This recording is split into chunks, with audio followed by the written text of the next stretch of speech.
All right, it seems like the band's getting back together. Falcons Esports finally resolving some issues that are going on, it seems, and we've got to talk about the future of BLGS now that this roster is intact. Will they be missing another finals? I highly doubt it, but let's discuss not only them, but what the #1 North American team right now, according to recent tournaments, Moist Esports, actually has going on in that camp. Something a little bit different. Their dynamic seems to be shifting from what we had originally thought. Let's talk about retirements as well. So it started off 13 hours ago, right? We thought this was going to be the case. His Watson in for Falcons BLGS this weekend. We knew he was a sub already. This was really no surprise, but it did seem like maybe Zer0 could be resolved in all of this, and that seems to be the case after all this happened. So Imperial House starts us off by saying Zer0, the best IG in the world, is back. I don't know who hacked his account for this, but Falcons is back. Let's go. Scrim starting up live now.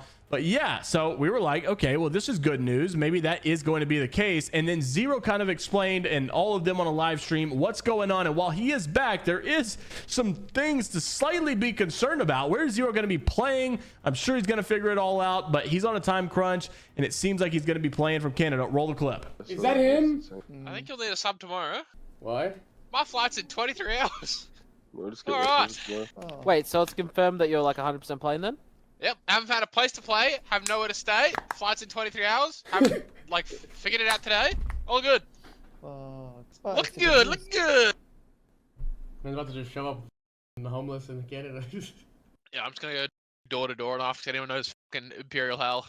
So obviously we'll have a little bit more to go off of in the coming days. Also wanted to mention, though, recent Scrim results now that this team is playing together once again. TSM in first place. I think it's no surprise here. This team has been very, very deadly, very good, and played very well in BLGS as well. Thought they were going to win it all. The Dojo here in second. Team Falcons in the top 3. They definitely needed that after a poor performance that they had in BLGS, and obviously it's important that Zer0's playing with this team again. Bleed in 4th, LG in 5th. Liquid in 6th. Then you've got Purple Slushy, C9 Stallions, Irex. Also wanted to mention that Rambo still on this roster here for Dojo, not Design. So obviously while Zer0's got this stuff figured out, doesn't seem like, not Design, I'm sorry, Jen Burton is not necessarily in that same scenario. I gotta say, hats off to Rambo, because Rambo's someone who's been on the back burner for a while, tried some other rosters and such. Things didn't work out, but he seems to be clicking with this roster pretty well. So I wonder if Rambo's going to have maybe a little bit of an increase of stock after all this is done and Jen Burton does come back. So interesting stuff for sure. Also wanted to mention, though, some of these other teams in here, 11th through 20th. Moist Esports in 11th. Got to talk about them as well, because they obviously just won your BLGS qualifier #1, and things have looked a little different for them. You know, MT has always been one to complete IGL and be the full-blown leader. But if you've noticed, especially this was pointed out over on Competitive Apex Reddit thread, what exactly is Moist dynamic? Because it seems totally different than what most would have predicted. I was watching different teams across BLGS and noticed Zer0 was making a lot of the calls. I understand that MT should, in all regards, be the IGL, but Zer0 was making a lot of really good calls and often telling MT what to do. I know a lot of fraggers in the past, co-IGL and stuff, but Zer0 is one to playing the anchor characters on the team, so I don't fully understand what's happening. And if Zer0 is IGLing, what is MT's role? But you can see from the comments, a lot of people do believe in Zer0. Like, you know, I think Macro is done by MT, but Micro is Zer0. Zer0 knows his stuff. He would call a lot of the 3v3 moments when Phony was IGL too.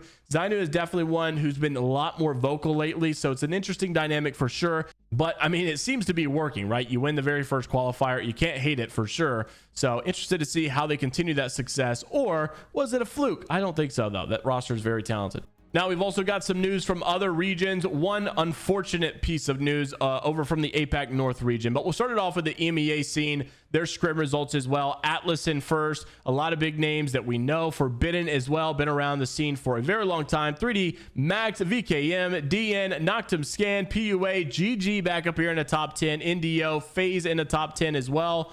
Just some other noteworthy ones. Stay healthy, obviously. EXO in 13th. NIP in 15th. They need a huge week this week. We've got to talk about NIP because they are one that had a high expectation, a known roster that has been around for so long, right? Nasky, Zane, Amphi. But you begin to ask yourself, how likely is this team to make roster changes after champs, especially if things don't go their way, especially after getting day one inside of BLGS? Not something that you want to do, especially for a big signed org like that. Hopefully they have a much better week two. I think they will. I think they're going to learn from, you know, like how they want to contest. If they, you know, some things are worth it. Some of these guys on challenger circuits, you know, that are not known, they are good, and you definitely got to take them serious. So we'll see the adjustment that they make, obviously hoping that for better results here this next go week. Also want to make mention unfortunate stuff going on inside the world of APAC North. Riddle Order did make an announcement.